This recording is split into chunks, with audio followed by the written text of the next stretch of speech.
So we're back. We have our second webinar, el número 2, y tuvimos mucho feedback from the last one and that we can do a lot better. I'm really excited porque esta vez tenemos no solamente a una invitada, tenemos a 2 invitadas.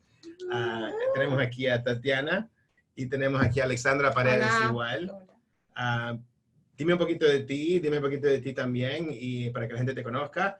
Y dinos algo y empezamos a hablar un poquito del tema que tenemos hoy. So my name is Ale Paredes. Well, it's Alexandra, but everyone calls me Ale. I grew up in Venezuela. I studied computer science there, and 6 years ago I moved to the US. And now I'm in New York, working as a VP of Engineering at Cold Climate, and also working with Tatiana and our team at Latinx in Tech to grow our Latinx in Tech community in New York City. Yeah, felicidades, congratulations, amazing.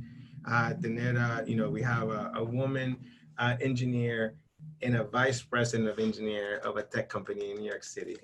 Desde Venezuela, very, very proud of you.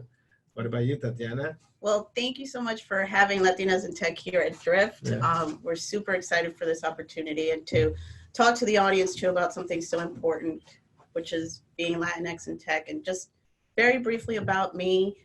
Born in New York, raised in Caracas, Venezuela. Woo! Believe it or not, Ali and I grew up like 10 minutes apart from each other. Yeah. But we only met. Conocía, No. Yeah. But it was meant to be, It was meant to be. We have Angela, colombiana. We have Gonzalo, venezolano. Estamos todos los latinos aquí. Yeah. Woo! And basically, I am a management consultant at a firm called Booz Allen Hamilton, but my passion is really health tech and also working with Latinas in Tech as part of the board of the New York City chapter and building community. There's so much to do, and we're really excited to talk about that. Yeah, no, we are definitely very passionate. I think a commitment that we made at Drift to use David and I, right, our heritage, our backgrounds, and to really help the Latino community, right, the Latinx community in tech, to be able to grow, promote it, right, and create opportunities for us to succeed in higher numbers than it is today. This is a journey that is just beginning. We did one webinar, and we're doing another one, and we're trying to figure out how to do this at scale. Yeah. We are, Drift is I'm appreciative of the company. They're supporting us, and they're saying, we have some plans, and we're scheduling about 6. We're going to do one every other month for right now. And we're going to have different guests, and we're going to have different formats that we want to welcome and try out and see how this is helpful to the community. Today, we want to talk about 3 different things. We want to talk about things that the idea is we have gotten feedback and saying, like, what can we do to help our people, Latinx community in tech? And one of the things that everybody struggles with is the bias, the cultural bias in hiring, right? And so, like, what do you think? Who wants to tell me a story? Who wants to tell me what is the problem here, right? I mean, I think there are many problems. I can speak from like my personal experience. I think one of the most challenging things for me moving from Venezuela to the US was realizing that as soon as I got into an interview and the recruiter realized that I was a woman and that English was not my first language, the tone of the call immediately changed.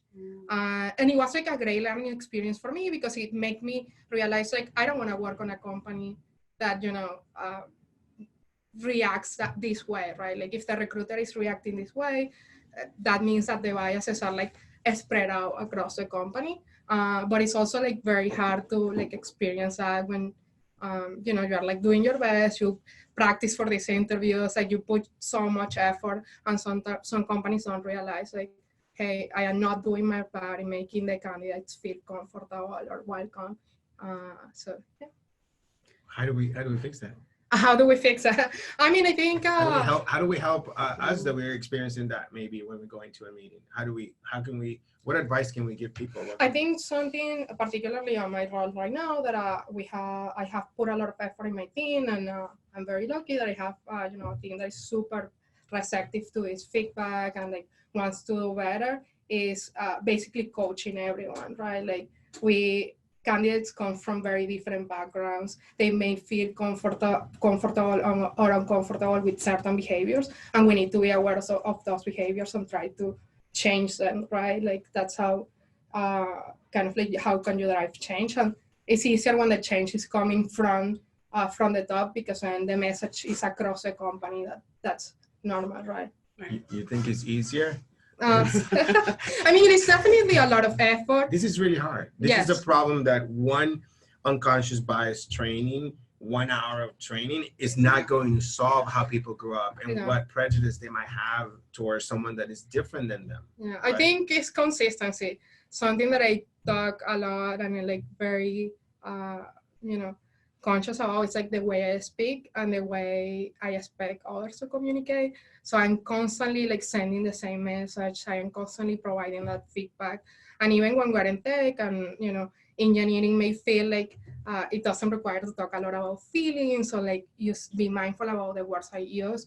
I try to bring a lot of humanity into like what we're doing, right? Because engineers, like building a thing is like full of humans. So being mindful of the words, the way you speak is pretty important. Yeah, and I agree with Ale. There's so many things when you talk about cultural and gender bias, and there's so many biases, right? I know we're talking about being Latinx in tech, but what about being LGBTQ, being, being a woman, being African American, being, having a disability? We're kind of in this interesting role where we're championing not just for us, but so many different people who are not part of the majority, right? And so I always, my, recommendation or suggestion to you is, prepare yourself as much as you can, because nothing can take away from your strengths. If you have skills that are, if you have data analytics, or if you're great at coding, or, if you're an amazing designer, you're preparing yourself to be a professional. Nothing is going to take away from that, right? So you can go into that interview with confidence and say, I've done this, I've built that, look at my portfolio. That's how you counteract that, because there is a different expectation that we're not up to snuff. Yeah. But you're going to go out there and shine and be the best you can be by preparing yourself. I'm so much better than being here by myself, talking to the camera. So thank you for being here. I think that thank you for having us. Yeah. No, but it's I feel like one of the things that Latinas we share, right, is this immigrant journey, right? It might not be first generation, it might be second, but it's like we have that mentality that we expect hardship. Mm-hmm. We come here, I came here, I wasn't expecting like, they're gonna welcome me, they're gonna give me a master's program, they're gonna have me an apartment and a house and a car, here's your car keys. I didn't have anything, so when I came here, I expected nothing, right? And so I think that mentality, sometimes I call it the rebel, nature in us, is what we have to lean on and keep fighting to overcome that stuff, right? Preparation, keep trying, don't give up. And I think that this is a very interesting time in America, because people are concerned, right? People are finally starting to bring those stats, those diversity stats into it. And those are not the solution, but that's the place where we can start, right? Yeah. If a company has a goal, then we work on those numbers, starts from the leadership, and then we can use that to our advantage to get a shot, to get our foot in the door, and prove to people that we can do the same as anybody else. But I think that another thing you just brought in is like a segue into the second one, which is, how do you break through? How about if you find a mentor? Yeah. What if you find a coach? There is something that I quote from, I forget who, I'm sorry, but that basically says something like, diversity is getting people into the dance, inviting people into the party, but like making people feel include and belong is making sure that everyone can dance. And I think definitely that's like, for me personally, that was one of the biggest challenges. Like I'm super grateful like on the current opportunity that I had. I joined CodeClimate as a senior software engineer, and I have been able to grow so much, and it's thanks to the support, right, of my manager, helping me with coaching and all of these different things.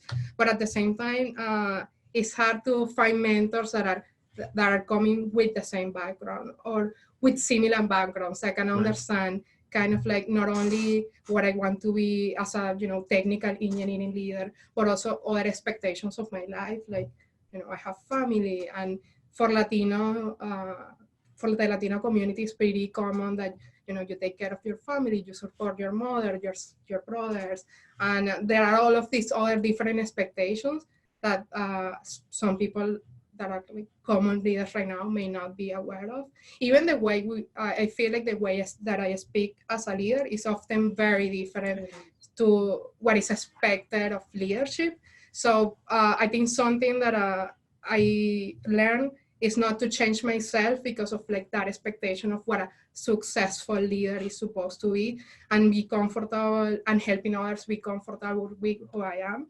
But it's like hard. It's a lot of work, and it's like a lot of emotional labor that you have to make to kind of like change other people's minds. Yeah, I think it's a huge concern, right? I'm always like, how should I talk? How should I say? How should I present? Does my talk look like the one on the TED conference? And so like I hired a speaking coach, and David too said, you're not speaking the way you speak normally. Like we were preparing in the room, like just be normal, be yourself. We just have to be comfortable and be who we are and our culture. We were having a discussion whether we should have a Facebook Live in the room, or should we not be Latinos and be out, go walk around drift and do the Facebook Live. And I was like, well, what's the only way we can be? Yeah. Ourselves. Yeah. But so going back to the whole mentor conversation, and one thing that I will distinguish is we've heard of mentors, and that's great. And there's also sponsors. Okay, so let's talk about that too, because as you're trying to advance your career, a mentor is someone that's guiding you, that's really providing a lot of career feedback and advice and saying, you should talk this way, or you should present things that way, right? Or your data analytics skills aren't great, maybe you should do some training. A sponsor is someone higher up within your organization that really has the authority to provide you opportunities where you can shine and where you can show your skill set. So, it depends on which company you're in. Some companies are very large, so it is hard to get those opportunities, but the mentors you can find pretty much anywhere. You can find mentors. If you're a member at Latinas in Tech, we have a mentorship program that we just began. It's very small, or hopefully it grows over the year. Yeah, hopefully it grows. Or, if you're part of a professional membership association, whether it's like Women Who Code or something else, where you find like a like-minded individual who really takes upon his or herself to show you the ropes. Right. So, it's kind of like a friendship, right? You start this friendship with someone who's invested in you. And, I feel like mentorship opportunities sometimes flip, right? Like, you may have someone who's more junior to you and you take them on and you show them the ropes, and then they're doing the same as they grow with someone younger than them. So it's a nice little cycle that you see that builds on itself. Fantastic, those two things, because I one is that there are plenty of mentors out there. There's plenty of people that want to help. Mm-hmm. We need to take action and go find them. Yeah. First of all, right? Second, if you cannot find mentors, go be a mentor. Mm-hmm. You can help someone. Yeah. There's something that you've done that somebody else has not yet done that needs help with, right? So be a mentor. But I like the clarification of something that you think that everybody knows what a sponsor is. I don't think so. No. It's not. It's I think it's something that is more recent, or at least we're defining it. It could be more tactical now, right? Which is, a sponsor it doesn't even, if that person is Latinx, fantastic, right? Because understand, if that person is from your same country, if it immigrated, if it knows you, great. But if not, go find a sponsor. Yeah. Go someone that you can make an alliance with, right?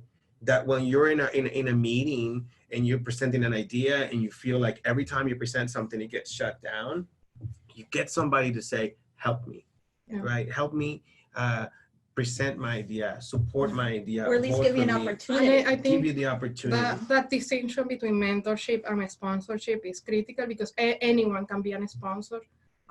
So Alice, to allies to underrepresented communities, they can be sponsors too, right? Yeah. They have the power to change kind of like to create more equity for everyone. In enterprise sales, there's this thing I'm bringing. So like, I don't know, it's like this thing called the economic buyer, right? And there's the champion. So those are terms that you use as you're navigating the sales process with the company. It says the champion has to have not just likes you and supports you, they have to have power. Yeah. Right. Okay. And the authority. So I do think that we do have to get some tighter definition of sponsorship and saying, find someone that has some power. Influence. Yeah. Power Resources. is extremely important. Resources can make decisions, can be deciding on projects, on future initiatives, can put you there, can give you a shot at it, because that should be a strict definition, because you want to be able to find people like that help you. And it's an important thing that we got to use instead of trying to do it all by ourselves. I just hear Latinx just say like, I'll figure this out on my own. Yeah. I want to make the mistakes. I get, and it takes years. You don't have to reinvent the wheel. It takes too long, right? We got to use the network, right? Yeah. And we ourselves can be sponsors, right? If we're in a position of authority within our own companies, I'm very lucky because in my firm, we have career managers, and you're supposed to touch base with them once a month, and you talk about your goals, you talk about, what you're doing, your projects, and how you're doing, and where are the challenges. Not everybody has that. Right. And so it's like, find someone where you can really discuss, okay, these are some things that I'm stuck in. What are some suggestions? I think that's very actionable. I think everybody should really pay attention to these things, right? That we go to companies and we're talking about the dance, being invited. We're asking about being able to dance, right? Feeling comfortable dancing. I'm not a good dancer, believe it or not. So it's a tough analogy for me. I don't want to be on the floor, but I wish. I think that what we're saying is that I see people, tech leavers. We join companies and then we end up leaving quietly. Because we don't feel included, we don't feel invited. And so we can't just be there. We worked so hard to get that job, to overcome that interview where nobody wanted to talk to us. The tone changed when they heard us, when they saw us, right? And now you're saying we got the job, and then we leave. Yeah. Because we didn't dance, we didn't feel comfortable. And what we're saying here is you have to, in the end, if you're going to leave and then give me some feedback at the end that you left, why don't you start speaking right away? Yeah. It's like we need to have instructions. Go find a mentor in the organization. Go find a career manager. Go find a sponsor. Go look for those people.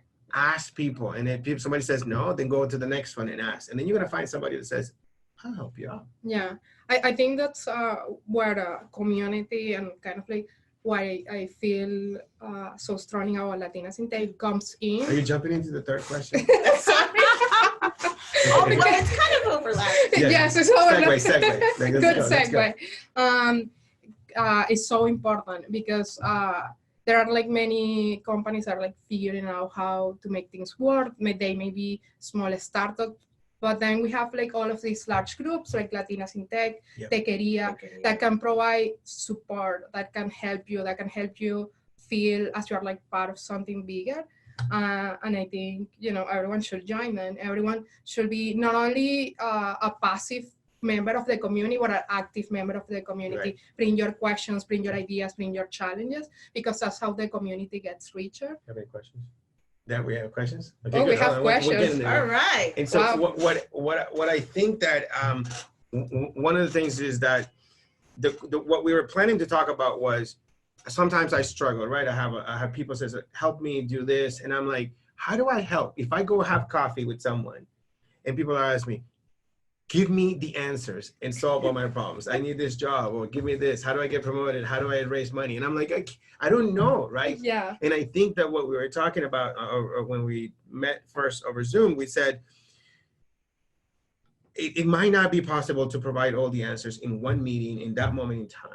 But belonging and being part of the community allows all of us to connect and to create those opportunities that sooner or later will help each other reach a new milestone, right? So that's the thinking about the communities. And you just made me think also, it's like, if we don't exist, these communities, we need companies to come to you and say, how can you help us? Can can you give us 10 sponsors? Can you give us 10 mentors for this, people of color in our company that we don't have any? How do we help foster that? So I think that this is very important. And we're seeing that change. I mean, we're seeing a lot of companies create employee resource groups or diversity initiatives. You didn't see that even a couple of years ago. So I think that firms and companies, orgs are really understanding how key it is to bring everyone to the table and have inclusivity, because you're building better products, you're providing better services, you're representing your customers, especially if you are competing on a global scale. That's going to give you the competitive edge. Right. It says, we got a question from Angel. What role can community play in dealing with bias? That's a great question. I think one of the most important roles is bringing awareness. When companies reach out to us, we usually share stats, we share information, feedback that we hear from our own community, and we make all of this information available to them, which I think is great. I think another part where we can help a lot is kind of like expanding the candidate pool. So instead of like they going to like the same places where they source the candidates, now they have access to our community, and they can bring in all of these amazing Latinos into their pipeline. Yeah, and I would add, if you're a small firm, right, you have just X number of dollars for your HR budget, right? And so you're trying to fill, Y number of slots. And so you're really thinking about, how do I stretch my resources, right?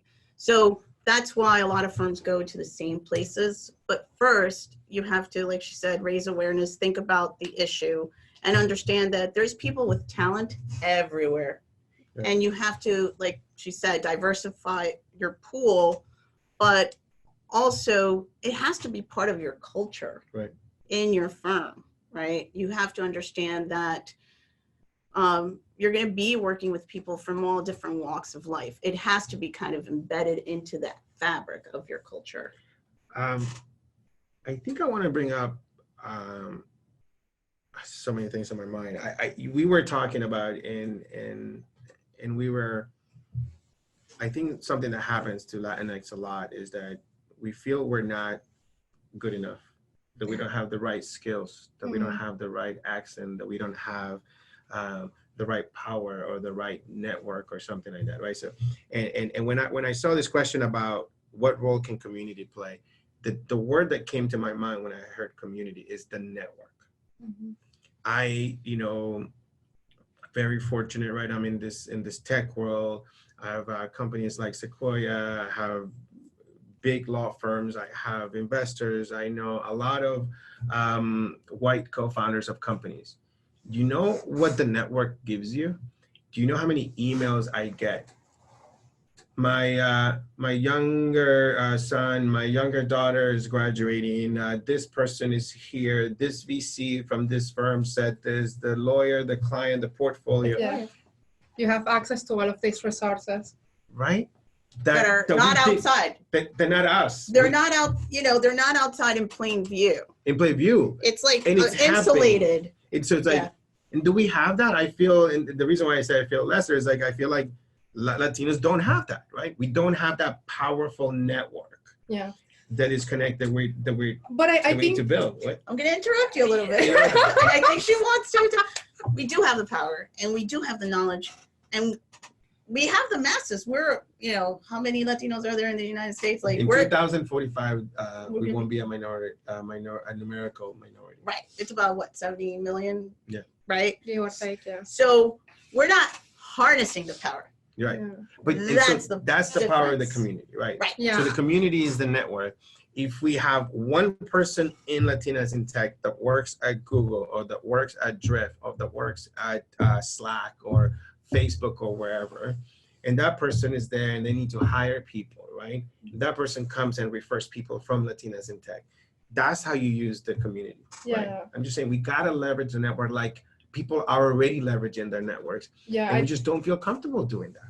I think that's something that when like I thought about Latinas in tech, and like I felt the need of having Latinas in tech, in part is because of what you just said. There is, for people that grew up here, especially with like a good economic background, they have a network that they have so much easy access to, and then we can build. We are right now in a privileged position, right? In our roles, we have all of this knowledge, all of this experience.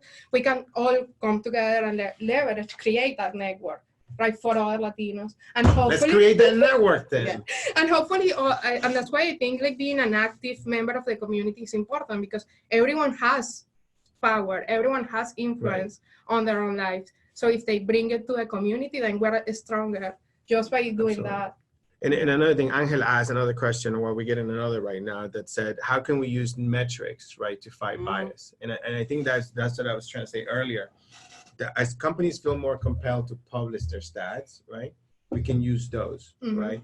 If here we're saying at Drift, it's not just about we care about diversity, is that we have a number. We have a number of URM where we want to keep moving that percentage, and I don't like percentages. I like to convert percentages into absolute numbers. Instead of saying we want to move from 1.35, I want to move to 1.7, just whatever the number is. You say we need to hire 5 people this quarter, and then I just look at that number and I say, have we hired those 5 people? Where are we in 5? Have we hired 1, 0, 2, 3, 4, 5, 6, 7, right? And so metrics is that is, we got to get companies, we got to get people to say, we have a goal, and then attach a KPI, a key performance indicator, attach a number to it, and then we can talk about it. How do we drive towards that number? That'll help us than just talking about it. Yeah, and if you can't measure it, you can't solve it. It's going to be very amorphous, and so having metrics will help you get to that goal more quickly. It says, I have noticed that there seems to be an unconscious bias conflict between US-born, US-raised Latinx and adult immigrant Latinx. How can we help bridge the gap between immigrants and first-generation Latinx in the industry? Wow, amazing question. Were you born here? I was born here, but I was raised in Venezuela, so Spanish is my first language, believe it or not. ¿Hablas español? Hablo español. Claro, yo nací en Venezuela. So do you think you see that? Is there some bias between, I'm first generation immigrant too, right? So it's like, what do you think? I think there is some bias. What's the bias? Say it. What is it? I don't know how. I think like, for example, there are cases where I have seen some people, they don't like to speak Spanish as much as they could, or they don't feel as comfortable bringing their whole self, which is not necessarily their fault, right? What else would you say? So there's lots. Let's unpack this. I think there is, yes. It's not just one thing. It's not just one thing, because you're talking about, kids like me who were raised somewhere else and come here young enough to then grow up into the U.S. system, and so we're US-based Latinos, right? But you feel comfortable speaking English and kind of navigating in these worlds because you went to school here, right? You kind of grew up here. You understand the system. Exactly, you understand the system. But the people who come later in life, right, they've adopted their own system, and now they're trying to adapt to this. It's harder to change behaviors and change, you don't, and that would describe my mom, okay? My mom came, in the late 70s to study English, but then it was very different for her because she was used to everything, how, the social system was in Venezuela, which is very different from here. And it was very, very hard because we didn't have Facebook. We didn't have these social networks as we do now, right? So there's also that ageism and that age difference and generational difference. But what is the conflict, you think? How can we help it? I think part of the conflict is that being Latinx is one word that tries to sum like so many different different like cultures, different ways of seeing life. And it's great that we, have found like this work in common, which is being Latinx. But at the same time, we all need to be mindful that, coming from Venezuela is extremely different than, I don't know, being from Puerto Rico, República Dominicana. And we need to be more open at accepting our own differences and like being able to like recognize them and celebrate them. Which I think sometimes we try to like just be one community that is like we are all the same, and that's not true. We may speak the same language, but culturally we are very different. And I think it's also how you navigate society, right? So like my mom's generation, they're very proud people. They were, trailblazers, first to go to school, and my mom was first to go to school in her family. And so coming here, I don't want help. Right. I'm going to do it by myself. And it's like, no, we're telling you that you need to connect with the community so that we can provide you the resources so you can get to your goals faster. That's how you're going to do it. I was speaking with I think is very powerful individual, and where I was sharing with this person about my background and my passion, and really, sometimes people are like, why are Asians or why not Indians and underrepresented minorities or people of color, right? And why they're not under that group? And it's really hard, right, with having a word and having a label. But one thing that this person brought up is that Latinx is actually a special culture, right? In that we're a culture that we're coming here, and we're very adaptable, right? And we're integrating, and we're much more open. And so I think in this same way, this conflict, I don't know if the conflict, right? It's like, I don't have like the specifics, but it's like, whatever bias we have, I think we need to be unified, right? Yeah. We need to be helping each other, and we should welcome all of our cultures. Like whenever I'm traveling anywhere in Latin America, I feel that I tweeted about this the other day. I said, like, I just feel so comfortable at home, even though I've been more time in the US than I have in Nicaragua, right? It's like, I feel great there, right? Yeah. And it doesn't matter. Sometimes I'm in Puerto Rico, sometimes in Santo Domingo, sometimes Argentina, Mexico, it's like, you feel at home. I feel at home, right? And so I think that if we're having those conflicts, we should express them, right? Or we should sometimes don't get frustrated about some of that bias, right? Yeah. And really focus on the goal, right? Which is the goal. We gotta help us create a network, a community, find the mentors, get access to overcome the bigger cultural bias that is, that we don't have access to be at that dance, right? Yeah. And we also have to stop being judgmental. I feel like that's also very generational. I think the younger generations, we put that away, You were calling me viejo. No. Okay. No. Wow. No, not at all. In a live webinar. Live webinar. Me dijo diablo, viejo, everything. That's no, not true. No, not true. Okay. Another question from Angel, though. What is it? How do we deal with false allies? It's like when they say they're helping. So was it Angel? Maybe not. I don't know. Oh, he put it there. So, Thank you for that great question. That we have allies that want to help us, but they're false. How do we deal with that? Have you ever dealt with that? Tell me a story. Well, what's interesting is that I read this wonderful article, and I forgot who the author was right now, but basically it talks about how a lot of companies have put in place chief diversity officers and all of these D&I efforts and metrics, but when it comes time to actually doing what they need to do, they don't. And so I feel like that's part of the bigger conversation is like, you're just doing this to make it look pretty for marketing purposes, but you're not really moving the needle. And so I think that's like when metrics come into play. Like you can say you can hire, I don't know, this many, like move the needle and have more representation by this how much, but then what really matters is how long are these employees staying at your company? How much are they growing? Are they really having opportunities to make meaningful contributions, or you just have them there? Entry-level position. How are they being paid?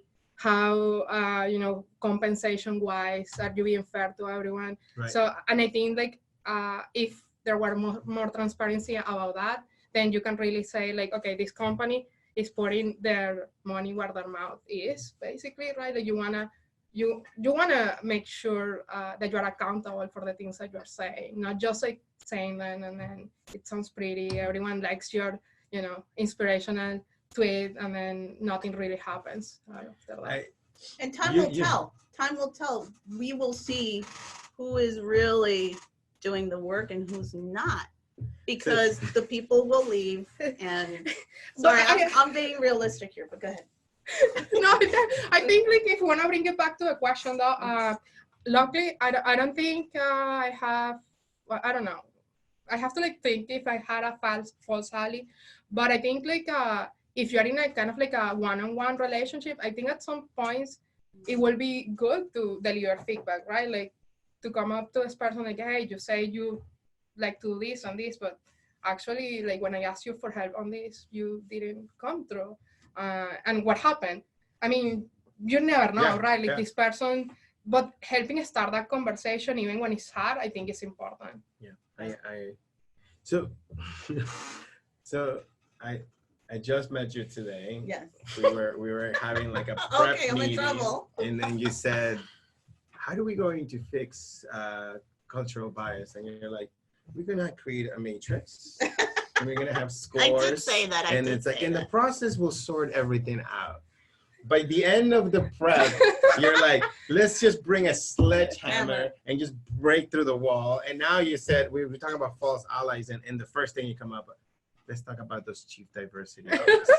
Well, no. It's just like, you went there. No, you went there. No, but I think it's important, right? I was talking about, so this article, and maybe we can share it later, was great because we probably should share it. We should share it because I think it has wide implications, right? I'm not saying that's every company. There's, some companies that have chief diversity officers that have done an amazing job in creating strategies and implementing the strategies, right?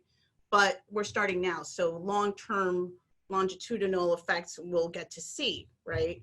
But what I'm saying is that there's some that are using it and they're not using it completely. So it's kind of like structured to fail. We have to have the false allies is important, right? It's like only a small percentage of companies will have a chief diversity officer, and sometimes it needs to pass the smell test, right? It's a problem. It's a serious problem when we have executive sponsors of ERGs. Yeah. Mm-hmm. When we have that are never available. Tatiana goes, They're never available. And you're like, is that person in there? We have our ERG for Latinx at Drift. It's called Cambio, and they asked me to be the executive sponsor. Right, I have to be available. When in other companies they don't even have an executive in the leadership suite. They don't have buy-in. Yeah. But I'm saying they don't even have buy-in, but they don't have even a person that understands that group. Yeah. And it's like I've seen it in many large companies, right? So are those real allies or false allies, right? Do they really mean what they said? I mean, sometimes I have people supporting, and some people say like, do we stop hiring white people at this company? That's like a serious statement, right? Yeah. So are they allies or not? I think that's what the question was trying to get to. Right. Yeah. And I think you just have to make people accountable. If you say, you promised this, and here's your employee, and they, worked really hard to, complete the project or get X number of clients, and you didn't come through, that's going to show. Yeah, we have a great, how do you handle working in a culture that fosters people with the bias? Those people who have no idea what our stories are, but they feel entitled to judge us. How do you deal with being so different from those above you? Wow.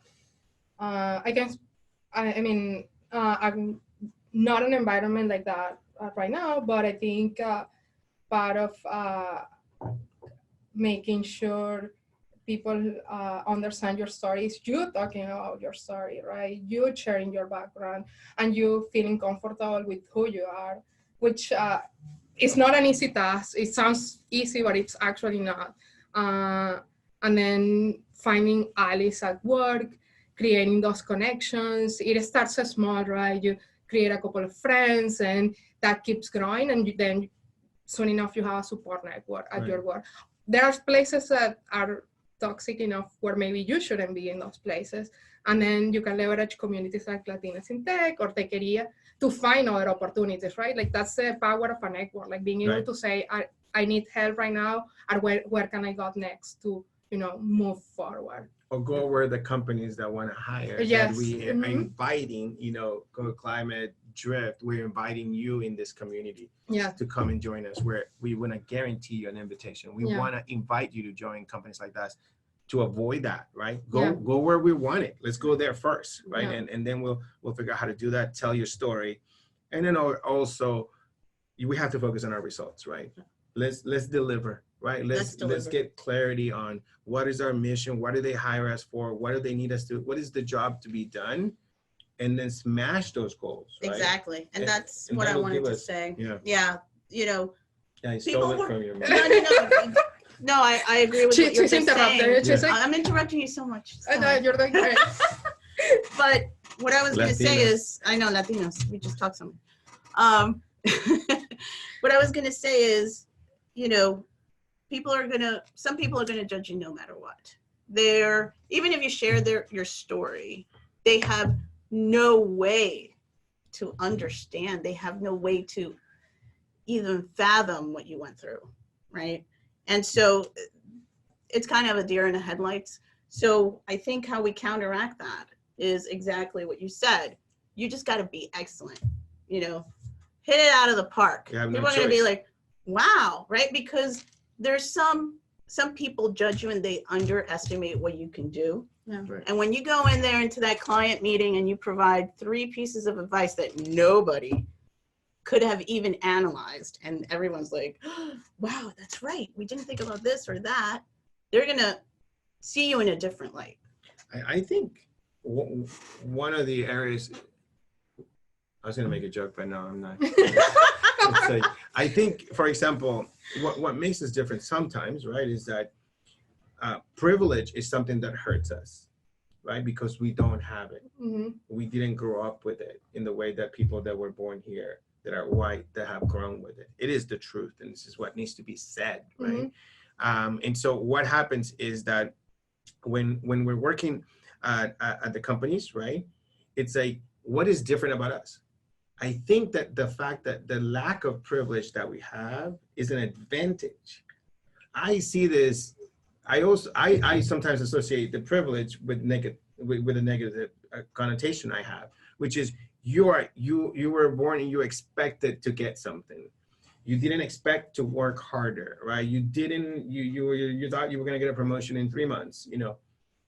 I think that if we come and we show, just like we did it in those jobs of picking the fruit and making the construction and running the restaurants and cleaning the dishes and cleaning the offices, that same energy, the same passion that we have, if we bring that to the tech world, and people will see, oh, she works way harder, gets the job done, cares more about it, and is not complaining. We should use the lack of privilege as an advantage. I mean, right? I think definitely that lack of privilege helps you grow another skill, which is extremely valuable, which is being resourceful.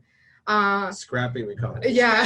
Yes. Yeah, like I oftentimes, like, I know, oh, I don't really know how to do this, or I don't have access to this, but then my mind immediately goes to like, okay, I don't have the access to this right now, but I'm gonna get it. And that, I think, like, having that drive is definitely something that comes from the fact that you don't have that privilege, right? Like, you don't take things for granted. We make each other as Latinos with the memes, with the, this is what it looks like in Cuba, this is what it looks like in Venezuela and stuff like that. But that is actually part of our secret sauce, right? Yeah. Those things makes us different. We bring that because we're competing globally. We're competing with China. We're competing with Europe. We're competing with India, right? And it's like, we have to use, and bringing that to the United States is something that will help the United States be more successful. And I'll add one more quick thing there. You're right. Humble, humility, being scrappy. I think that, we're no strangers to hard work. Right. So I have this that says Nota para Elias. This is from please don't forget to mention the newsletter. So we have a newsletter. Part of you being signed up for this is that we have a list of people. I have a goal. I'm going to ask you for a favor, right? I put a measurement in how do I'm spending time on building this network, and I need to put a metric on it. I want to have 3,000 people in a mailing list that are Latinos, Latinas in tech that we can communicate with, send newsletters, send links like the links that you're mentioning, right? Information, jobs, and stuff like that. We're trying to figure out what the content will be. So please sign up. We have a newsletter and spread the word about the webinar, post it in other places, and have people sign up on the website, right? One last question. We're getting close. We're supposed to be done at 1. I think so. People have to go. We're using their lunch time. What does it look like in 10, 20 years, Latinx? Wow. Did we bridge the inequality, the gap between Latinx and traditional wealth? I'm excited. I think that estamos rompiendo barreras, I have to say. The sledgehammer, right? The sledgehammer, bring out the sledgehammer. Forget the matrix. No metrics here. Yeah, no matrices, please. And we're building this foundation where other people can, build off from. And I think that it's going to be great. We have to understand our own greatness and power. And, we got to go out there and vote. We have to go out there and vote with our money as well. Think about what companies are doing great work. Vote with that money too. Would you have the power with your feet where you go? Yeah, right. Where you go, what you use, what you eat, where you buy from. So I think I'm very hopeful, and I think it's going to be great. And, it's up to you. Yeah. It's going to be better. I think like in 10, 20 years, if we're having this conversation right now, and the more we talk about this in 20, 20 years, we will have different challenges, but hopefully we have other kinds of challenges, It's like we are in the door, we are dancing, and I don't know, maybe we want to get better at dancing, you know what I mean? Thank you for the feedback. I will sign up for it. So I really think, but it's up to all of us, right? It's not gonna happen just like magically. We need to take ownership of our own life, careers, and be aware. I think being aware is very important. What do you think? Do you think this is the normal webinar? Do you think this kind of conversation is happening? I think they're happening, but not enough. That we're sharing them, we're seeing them out there, right? And that's the importance of us having this and reaching out to everybody out there, is letting you know that, yes, we are working together towards this, but we need your help. You need to come and be part of this too, because we know you have what it takes. Yeah, absolutely. So I'm really excited. I see lots of webinars. This looks very different, and I love it. And I think we can keep doing that. Thank you for being here. Thank you for your questions, participation, coming in, liking the post, sign up for the newsletter. And we will continue doing this. And we want to share Drift. We're committed. David and I just say, how do we teach to have these conversations? We social media, webinars, podcasts, recordings, videos, libraries. Let's do that, right? And then we want to share all of our secrets, help the community succeed. Go join Techeria, Latinas in Tech. Yeah, I think it would be great to hear from everyone what they find valuable, so we can do more of that, right? Absolutely. What do you want to know about? What are your questions? Anything. Thank you for your questions. Angel gets extra points for Thank you, Angel. Okay, see ya. We're done. Bye, thank you. Ciao.